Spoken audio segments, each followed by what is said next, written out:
Alrighty, so another match week is upon us as we are going to have another midweek action where there's going to be 13 games that's going to be happening all between 7:30 p.m. Eastern all the way to midnight 30 a.m. Pacific time. And there's no doubt that as we're getting closer and closer to the end of the season, these midweek games are still big too. I mean, these kind of midweek games, and especially I know there's going to be another midweek action, and I think there's going to be one more midweek action that's going to be happening in October. This is where it's going to really test the depth of these teams because, again, anytime when you have a lot of games, especially down the stretch, and with the way that some of these games have playoff implication, especially in the Eastern Conference, as we all know. Yeah, it should be very interesting to see how these midweek games and how these coaches are going to really take care in terms of their roster, knowing the fact that there's going to be another game that's going to be happening in just a couple of days during the weekend. But that being said, let us begin with the first game, which is Atlanta United versus Inter Miami. This is the first of four games that starts at 7:30 p.m. Eastern, 4:30 p.m. Pacific. Now, what's interesting about this game is that I know everybody are going to say, "Well, Inter Miami's got this in the bag." I mean, Inter Miami, they're the supporter shield leader. They're are a team that pretty much, no doubt, is gonna win the supporter shield. I mean, they would have to have a massive collapse, and then Cincinnati or Columbus would just go on a crazy run to catch them. Right now, and they're facing against an Atlanta team that is pretty much heading the wrong direction. Right now, I mean, after that 2-0 loss against Nashville, which I want to say that that's kind of the low point of the season for Atlanta, but they've had so many low points this season that you gotta say if you're Atlanta fans, I mean the only thing that you're happy the fact is that they're still in the playoff race, and the other thing you're happy is the fact that you're facing against a team that you know Atlanta has actually had success against Inter Miami lately, and that shows in the all-time meeting, 5 wins apiece for both of these teams, and that include in the last matchup where Atlanta was able to go down to Miami and getting a 3-1 win on the road, and this is in the midst of the fact that Atlanta was on a very bad run of form, and yet somehow in some way they were able to win on the road. Then they won 5-2 against Inter Miami before Miami did win 2-1 against Atlanta, but then Atlanta won 2-0 against Inter Miami before Inter Miami winning 2-1 against Atlanta United. Now, what I'm also going to be interested to see in this matchup is will Tata Martino maybe rest Messi in this game? I mean, I know obviously we want to see Messi play for this team game in and game out. But knowing the fact that he just came back from injury and the fact that I was kind of surprised that he went the full 90 in the last game as well, we'll see whether or not if he's going to man the minutes. And especially this game is taking place on turf as well. And I know Messi have says that he's okay of playing on turf, but yeah, this is going to be interesting to see what Tata Martino decision is going to be, especially again. You want to make sure the health of your star is going to be at its best as they come down the stretch, and especially with the way that once they do wrap up the supporter shield, which is going to be in these next couple of games, then it will be very interesting to see what Tata Martino is going to do. Maybe rest some of the guys before the playoffs begin. Now, moving on, we got New England versus Montreal. So this is the first of a couple of big playoff six-pointer that we see in the Eastern Conference playoff race. And both of these teams kind of had opposite result in the weekend's matchup. New England, I think they're right now back to being dead last in the Eastern Conference. And I'm just also gonna say that I'm not gonna really count out any team in the East right now, even if they not playing well. I mean, New England hasn't really been playing well in the last couple of games, but every time I said that seems like I count these team out, they somehow get a win and get themselves back in a playoff race. And Montreal was that team I mentioned, one of those teams that I thought they were done and dusted, even though they're in the midst of the playoff race, they were heading in the wrong direction. And then out of nowhere, they pull off a 2-1 win against Charlotte to get themselves really back in the race. But they have a 7-9-12 record. All-time meetings, 17-3 and 13 in favor of New England. And the last time both of these teams played against each other, yeah, Montreal fans will want to remember the last time they faced New England. They got absolutely smacked against New England. And not just that, but they got smacked at home too. 5-0 win that New England has against Montreal before. Montreal won 1-0 against New England. Then New England winning 4-0 against Montreal before Montreal winning 1-0 against New England, and then Montreal winning 4-0 against New England. So looking at the last five head-to-head matchup, it's either this is going to be a very close game where only one goal separate, or the fact that the other team is going to smack the other opponent in a pretty lopsided scoreline. So yeah, it should be interesting to see how it's gonna be. I mean, again, you would expect Montreal to maybe have the momentum after getting a big win to end a really bad run of form that they had at home, but New England desperately need a win, and knowing that they're playing at home in this game and they don't really have a lot of home game left this season, that you would assume a Caleb Porter side, especially Caleb Porter back on the touchline in this after serving his one game suspension in the last game, you would assume that they should be up for it, because if they're not up for it, yeah, there could be maybe a little bit of a case. You could say that New England maybe is done when it comes to any playoff push, even if they're still uh, within touching distance. Now we move on to the next match, which is NYCFC versus the Philadelphia Union. So again, as I mentioned, the Union's still in the midst of this really tough schedule that they had, and they have to go on the road in this one against NYCFC. They have an 11-7-10 record, whereas the Union have a 7-9-12 record.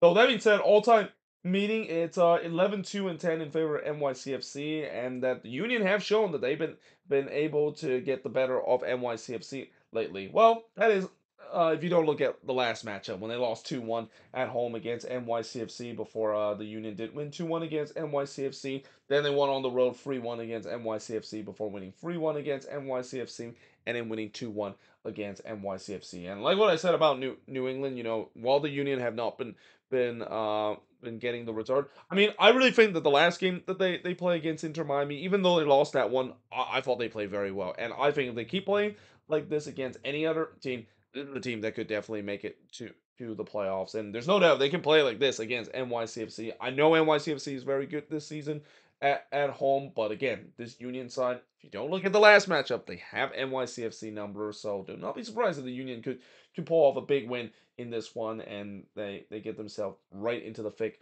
of the playoff race as well. Now, moving on, we got Toronto versus the Columbus Crew, and Toronto obviously coming off of a big win to really give them some breathing room, and it was huge too, not just to give them some breathing room, but that also means that maybe the pressure is a little bit off coming into this game against Columbus, because coming into to this one, there's no doubt that when you're facing against Columbus, no matter if you're playing them at home or on the road, it's always going to be a daunting task. The Crew have a 14-8-5 record, whereas Toronto have an 11-3-15 record. Again, the Eastern Conference, while the playoff race is absolutely chaotic, I already talked about before how some of these Eastern Conference teams, if they were in the West, they would absolutely not make it to the playoffs. They would have an ugly record, and yet somehow, in some way, they're still in the playoff race, because the East, especially near the bottom part of it, it's so logjam, and it's so the teams are so bad that you don't even need a godly record, and you can still make it to the playoffs. But all-time meeting, 14-12 in favor of Columbus. Or actually, I'm sorry, 19-14-12 in favor of Columbus. I forgot that's a 19 instead of 14. Last five head-to-head matchup, it was Columbus winning 4-0 against Toronto before Toronto winning, or I'm sorry, Columbus winning 2-0 against Toronto. Last time both of these teams met at BMO Stadium was a 1-1 draw, for Columbus winning 2-1 against Toronto, and then Columbus winning 2-1 against Toronto FC. So yeah, it's safe to say that Toronto has had their issue against Columbus, which not a big surprise, because a lot of team has had their issue with the Columbus Crew, with the way that the Crew has been so good both home and on the road. And really, the only time when I see the Crew does lose game is they might lose games in kind of a freak instant, just like what we saw against Seattle. Just a very unfortunate situation where they had no goalkeeper on the bench, and their only goalkeeper got sent off, and they were forced to put Sean Zwatsky in goal, and obviously that did not go so well, despite the fact that we thought we were going to get a Mike McGee kind of type of moment. But yeah, again, for Toronto, it was so big for them to get that 3 points against Austin, because if they didn't get that 3 points against Austin, now they have a daunting task against the defending champion, and a game that, if Toronto does win this, I mean, this would really be one of the biggest surprises, but also probably the statement win that they wanted, because again, this is a team that I know it would be a big accomplishment that they make it to the playoffs, and they definitely would exceed every expectation, because everybody thought this team was gonna be nailed in terms of winning the wooden spoon. But still, I don't expect them to do much. And in this game against a Columbus team that they're definitely gonna look like they want to get themselves back on the winning ways after getting frustrated in that Hell is Real derby. We'll see how this game will turn out.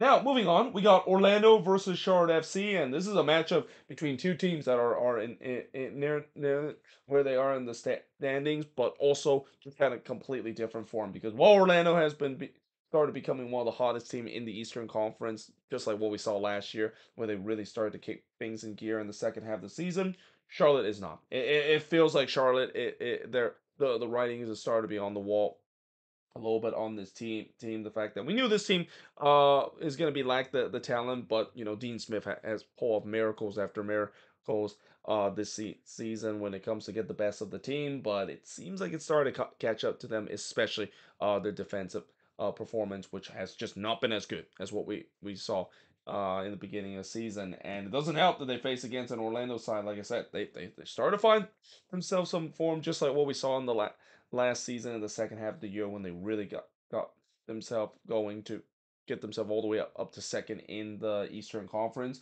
But they have an 11-7-10 record, whereas Charlotte have a 10-8-10 record. This game actually is going to be starting at 8:15 p.m. Eastern, 5:15 p.m. Pacific. I forgot to mention that this game is going to be on national television, which is kind of rare because you usually don't see national televised game in the middle of the week. But it is on FS1, which means that this game will not kick off at 8:15 p.m. Eastern, 5:15 p.m. Pacific. We know it's going to kick off at 8:25 p.m. Eastern, 5:25 p.m. Pacific. But in terms of the all-time record, dead even at two wins, two draw, and two losses apiece for both of these teams. And in the last five head-to-head matchup, it was a 2-2 draw between both of these teams. In fact, the last two matchup has been draws.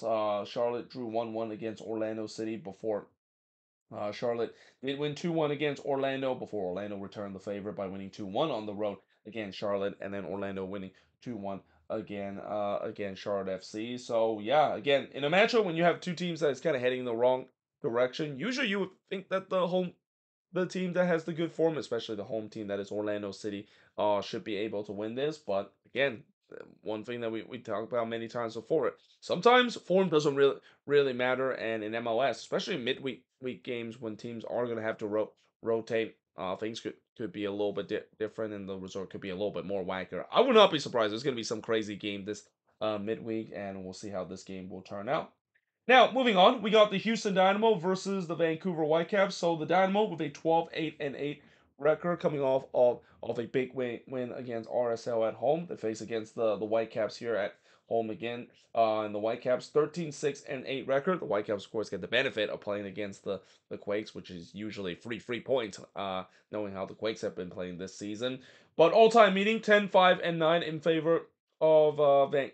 And the last five head-to-head matchup, I gotta say, whenever both of these teams play against each other, at least in the last three meetings, it's been absolutely bonkers. Earlier this season, it was the Dynamo winning 4-3 on the road against Vancouver. Then the Dynamo did win 4-1 against Vancouver. Before, it was a 6-2 beatdown that Vancouver had against Houston. But before that, a little bit more normal scoreline. 2-1 win for the Whitecaps over Houston before Houston winning 2-1 themselves at home against the Vancouver Whitecaps. So yeah, if it's gonna be something similar to what we saw early in the season when it was such a crazy game and it was a 7-goal thriller, something tells me that this is going to be a good game as well. Though I will say that for the Whitecaps, as good as they've been under Vanni Sortini at least in the last couple of games, the reason why once again I don't think a lot of people have given them credit is because they played probably the easiest part of their schedule in the last month or two. Now they're starting to get into the tough schedule, and this is where I think this Whitecaps team they want to get themselves respect from a lot of so-called analysts, and also want to get themselves really in the conversation of competing in the Western Conference. They need to win against these good teams, and it starts in this game against a Dynamo team that will definitely be one of those teams that just like last season is going to be competing in the West to trying to get themselves back to the Western Conference Final and maybe even finish the job by winning that Western Conference Final to get to MLS Cup. Now, moving on, we got Sporting KC versus the Colorado Rapids. So for Sporting KC, again, they're pretty much just looking forward to the U.S. Open Cup, but they still have to play these league game, and that Their record is 7-7-15. I believe they're going to be playing against St. Louis relatively well. In fact, I think it might be next weekend that or this upcoming weekend that they play against St. Louis. So they probably maybe even be looking ahead of that game before even looking into this one. Because anytime when Sporting KC play against St. Louis, it doesn't matter if both team are in playoff hunt or they're both out of playoff hunt. Those games are always very intensive. But the Rapids with a 19-5-9 I'm sorry, a 14-5-9 record. As this game starts at 8:30 p.m. Eastern, 5:30 p.m. Pacific. In fact, I think this game is one of, I believe, four games that starts around that time, if I'm not mistaken. But in terms of the last five head-to-head matchup, it was the Rapids winning 2-1 against Sporting KC. Then the Rapids winning 1-0 against Sporting KC. Then it was a 0-0 draw between both of these teams. Sporting KC then win 2-1 against Colorado, and then Colorado winning 2-0 against Sporting KC. And as I said before, with the Colorado Rapids, they have really continued the good form that they had in the Leeds Cup. I mean, we all talk about the Leeds Cup performance that they had and how it was it was nothing short of craziness. The fact that they were able to get themselves in into a third place match and eventually winning that third place match to get a CONCACAF Champions Cup spot, but they continue that into league form. And again, this is another team that's very scary in the Western Conference. I mean, the West this season, even though the playoff race is not there, I'm very interested to see all these teams that is within the playoff race, and that there's definitely multiple teams that you could argue that could be contender. I mean, I know obviously there are some teams that you could consider to be the contender, like the LA teams right now, but some of these teams that is in the playoff, unlike Colorado, like the Houston and even Minnesota themselves could maybe get themselves in the conversation as well to potentially get themselves in as the team to represent the West in MLS Cup. Speaking of Minnesota, they play against FC Cincinnati, and I know it's crazy for me to include Minnesota considering the fact that they haven't really been playing very well since the beginning of June, but they did get back to back wins, and in some way they look like this team is with some of the new signings that they had in terms of the summer. I mentioned before these new signings they gotta get it going if they want to make a playoff push or even get themselves in the playoffs and see what happened. And tell you what, so far it has worked out because as I mentioned, some of these guys like Kelvin Yoboa and Joaquin Perez really hit the ground running, and they're gonna have to do it again. In fact, I think this will be a good test for these guys because while it's impressive that they won back-to-back game, they were against St. Louis and the San Jose Earthquakes, two of the worst team in the Western Conference. This is going to be a big test against a Cincinnati side that have a 16-4-8 record, currently second in the Eastern Conference. All-time meeting 2-1-1 in favor of Minnesota. The only win that Cincinnati had was actually the last game where Cincinnati was able to win 1-0 against Minnesota. But before that, it was a 1-0 Minnesota win against Cincinnati, a 2-0 home win that Minnesota had against Cincinnati. And I always will not forget about the 7-1 beatdown that Minnesota had against Cincinnati. That was a game where I think, if I remember, Angelo Rodriguez had a hat trick in that game. And that was probably the best game he has ever had in a Minnesota United jersey because the rest of the time he was pretty bad and an example of the fact that the Loons just could not sign a decent number 9 to save their lives to replace Christian Ramirez. But also you got to remember that was also back when Cincinnati was a really bad team, and this was the pre Pat Nolan era where they were winning wooden spoon year after year. And again, it's hard to believe how things have changed now, and that there's no doubt this is going to be a really tall task for Minnesota, and especially at home too. Again, this season they a little bit better at home, though recently it hasn't been the case. Recently they have had their struggle at home, so we'll see whether or not if they can pull off a big win. Because if they can do so, then something tells me all of a sudden you can argue they might be back in the conversation a little bit at least, not only making the playoffs, but they could really they come into the playoff hot. And we see it so many times before where when you come into the playoff hot, it doesn't matter where you are in the seeding. Yeah, you can make a good round down the stretch, and you can really surprise people by making a very deep playoff run. And even though, as I said, I don't think Minnesota is going to make a deep playoff run, I don't think they're ready to do so. I would love to see if they make it to the playoffs, and I don't have like any expectation to this because heading into the season, I didn't think this team was going to make the to playoffs with the transitional year that they're going through. But if they can continue this good form at least in the last couple of games, who knows? Maybe this team can do something and really shock a lot of people. Even though I think they're definitely ahead of schedule in terms of this long term project that they're building. But that being said, I am now going to change boards and look at the last 5 games to finish off this preview of these midweek action. And I think this was match week number 33 that I'm talking about. So moving on, we got Nashville versus the Chicago Fire, and this is definitely another one of those ultimate playoff 6-pointer because you have these two teams that I mentioned before. In the weekend, it looked like they were dead and buried, but they both got a much needed result to not only end their long winless run, but maybe they could use this game as a way to get themselves 2 wins in a row and all of a sudden get themselves back in the playoff race. Because again, with how tight the Eastern Conference playoff race is, you can get a 2-game winning streak and you're back in the conversation. But Nashville have a 7-8-13 record, whereas Chicago 7-8-14. All-time meeting 2-2-1 in favor of Nashville. Though the last 5 head-to-head matchups, Chicago did get their first win against Nashville with a 1-0 win before it was a 3-0 win that Nashville had against Chicago. A 0-0 draw between both of these teams. A 5-1 beatdown that Nashville had against Chicago. And then it was a 1-1 draw between both of these teams. And I'm going to reiterate what I said about the game between New England and Montreal, where again, this is a big game for both of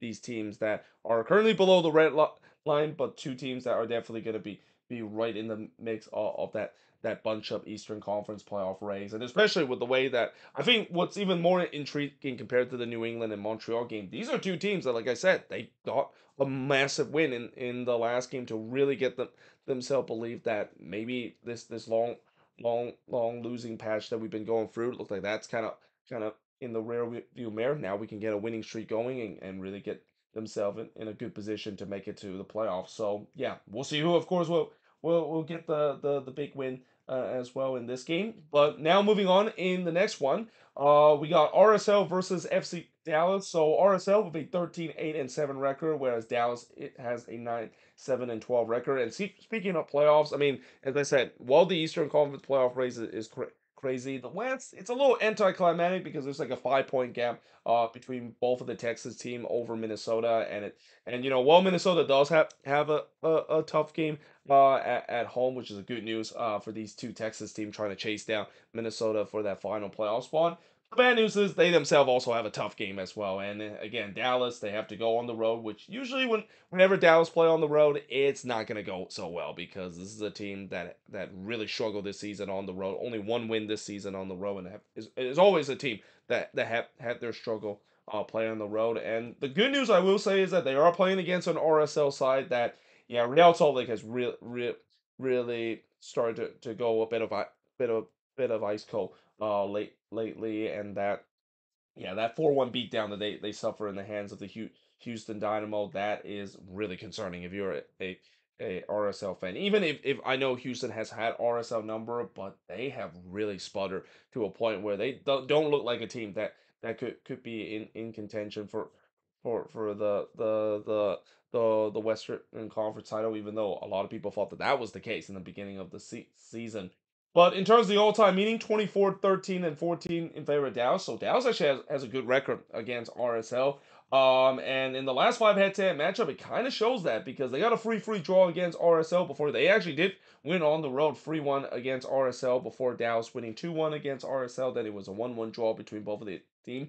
And then Dallas winning again against RSL 1-0 on the road. So yeah, Dallas, as much as I know I said that they're not a good team on the road, they somehow have RSL number, and I'm pretty sure Real Salt Lakes are probably tired of playing those two Texas team, knowing that they those two teams kind of had their numbers lately. But we shall see whether or not that is the case. Because again, for Dallas, even though they're still in the midst of the playoff race, they need to start winning these games because there's one thing to of course trying to catch up to Minnesota for that last spot, and you hope that Minnesota will drop points so they can catch up to those spot. But you need to win games too, and playing against RSL, I mean, I guess this is a good opportunity to do so because you have been able to have some success against this team. But we'll see whether or not if that is not the case. Because again, I think for RSL, they desperately need to get a win to really get them their confident back in this team. Again, this team has won 1 out of the last 6 games. That is not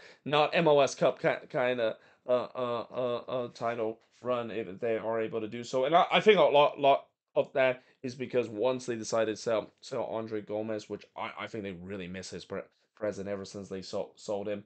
That has really made the attack a little bit weaker. But also, not to mention, Chicharrongo has not looked like the same Chicharrongo compared to what we saw in the beginning of the season. Now, moving on, we got LAFC versus Austin. So again, another Texas team that I mentioned that is in the midst of the playoffs. But like I said about Dallas, for Austin, it's unfortunate the fact that, yeah, if they want to bounce back after losing to Toronto in the last game, yeah, they now have to face against a team that I'm pretty sure they're going to be facing a very pissed off LAFC team after what happened in the last El Trafico just a couple of days ago. But LAFC, they have a 14-6-7 record, while Austin have a 9-7-12 record. All-time meetings 7-1-2 in favor of LAFC. This is the first of 3 games that starts at 10:30 p.m. Eastern, 7:30 p.m. Pacific. And the last 5 head-to-head matchup, it was a 1-1 draw between both of these teams, but then LAFC won 4-2 against Austin.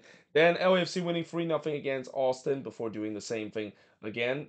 Though Austin did win 4-1 against LAFC, but again, with the way that Austin has been playing. Austin, again, it's a team that is very frustrating to figure it out because there are some times where they play well, like they did against Toronto. I don't think Austin played that badly against Toronto. They just weren't able to be clinical and able to get the massive 3 points that they needed. And now, unlike what I said, how Toronto they needed this 3 points because knowing that they play against a tough team in the next game, that they'll at least get some buffer space to trying to make it to the playoffs. Well, I can say the same about Austin. They needed that win against Toronto because they know that the schedule down the stretch is not going to favor them as well. And facing against a team that, like I said, this is going to be a very pissed off LAFC team after what we saw in El Trafico, and that you don't want to face a pissed off LAFC team because when LAFC are pissed off and when those players are hungry to try to get a win, it could be an ugly result in this game between LAFC and Austin. Now, moving on, we got the Portland Timbers versus the LA Galaxy. So the Galaxy, of course, they're fresh off of that big win against El Trafico. And normally, when you're off of a big win, you could say that whether or not a momentum can carry into the middle of the week. But the problem I've always said every time when teams have a big win is that you can definitely have a letdown. We saw it with Cincinnati when they won 6-1 against Inter Miami, and everybody, including myself in general, said that it seems like they're looking to win the supporter show. And then they went on a really bad run of form that really put themselves out of the supporter show race. I'm going to say the same thing about the Galaxy, too. I mean, I know, yes, that 4-2 win against LAFC, that was massive, and you built yourself a 7-point lead. But you got to remember, LAFC still have 2 games in hand over the Galaxy, and that anytime when you have a big win, you need to make sure you don't have a big letdown. And especially now, unlike LAFC, where they have a little bit of a favorable matchup against Austin at home, Galaxy don't get that chance to do so. They're facing against a Portland Timbers side that has been very good this season at home with an 11-7-10 record, and I'm pretty sure they're also a little pissed off after not getting anything out of the game against Colorado, even though they play relatively well. All-time meaning 15-9-13 in favor of the Galaxy, and in the last 5 head-to-head matchup, as I said before, anytime when both of these teams play against each other, there's going to be fireworks, and we saw in the last 2 matchups, it was a 3-2 win the Galaxy had against the Timbers, then it was a 3-3 draw between both of these teams, then it was a 0-0 draw between both of these teams, and then a 1-1 draw between both of these teams, and then the Galaxy winning 3-1 against the Portland Timbers. And again, I will not be surprised if there's going to be another game where this could be a very high scoring affair because these 2 teams are among the 2 best attacking team in the league, but they're also among the 2 worst defensive team in the league as well. So when you have that in a combination, it is not a big surprise that there's going to be a lot of goals that could be scored in this one. So yeah, we shall see how this matchup is gonna turn out, and obviously because it's a Galaxy game, it's not a Galaxy game if there's going to be just crazy amount of goals, or even just because even if the goals are not there, there's going to be shots in a Galaxy game because that's just how it is pretty much for most of the season. Now, moving on into the last game on this board, we got Seattle versus the San Jose Earthquakes. Now, on play paper, you would think, well, this is an easy win for the Sounders. I mean, they're playing against one of the worst team. Well, actually, not even one of the worst team, but literally the worst team in the league, and a team that is already eliminated. That is the San Jose Earthquakes with a 5-2-21 record. Remember how I said that they need to get 24 points to not have the worst ever points total in club history? That's actually wrong. It's actually 21 points.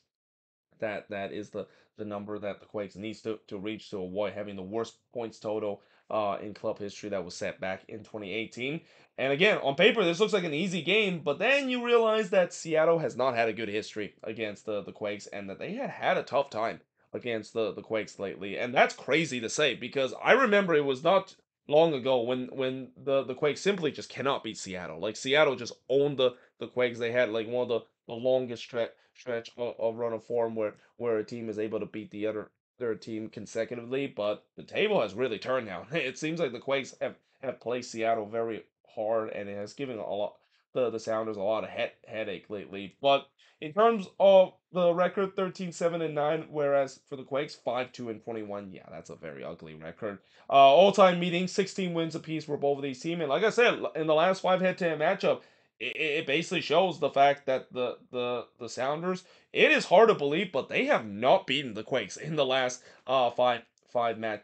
The Quakes actually have a 5-game unbeaten record over the Seattle Sounder, and that includes the 3-2 win that they had against them early this season before them winning 2-0 against Seattle, and then they win 1-0 on the road against Seattle, a place that, before it feels like this was a house of horror where the Quakes just simply cannot beat the Sounders. But ever since, I think they finally ended that long winning run that Seattle has against the Quakes, where it went like 14 games in a row where the Sounders beat the Quakes, and that finally snapped in one of the game at Lumen Field.